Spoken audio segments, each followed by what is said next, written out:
শুধু কাঁঠাল গাছে আছে। দুইটি কত নিয়েছি আমরা। আসসালামু আলাইকুম রহমতুল্লাহ বরকাত। গাইস সুনামগঞ্জ বৃষ্টির পানিতে গাছ বন্যা হয়ে গেছে দেখুন। গাছ দেখতে দেখতে চলে এসেছে আমাদের শ্বশুরবাড়ির জমিতে। তারা এখানে কদু গাছ লাগিয়েছিল কিন্তু কদু নেই, সব চারা মরে গেছে। গাছ দেখুন মাশাআল্লাহ, আল্লাহর রহমত। দেখুন গাছ শুধু কাঁঠাল গাছে আছে। কে খাবেন অবশ্যই চলে আসবেন। মাশাআল্লাহ দেখুন শুধু কাঁঠাল আর কাঁঠাল। তারপর আমরা চলে এসেছি আমাদের জমিতে লাউ জমি, শ্বশুরবাড়ির জমিতে লাউ চাষ করেছে। কি সুন্দর লাউ হয়েছে। দেখুন শুধু ঝুলে আছে সবকিছু।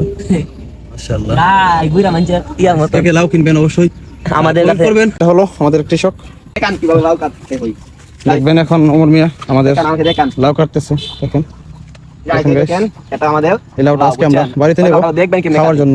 ওই দেখেন দেখেন কিভাবে কাটে আমাদের প্রশিক্ষণ দিতে। এই দেখেন কত এই দেখেন কত সুন্দর লাউ কেটেছে। লাউ লাউ একবার টাটকা লাউ, একদম টাটকা একটি লাউ।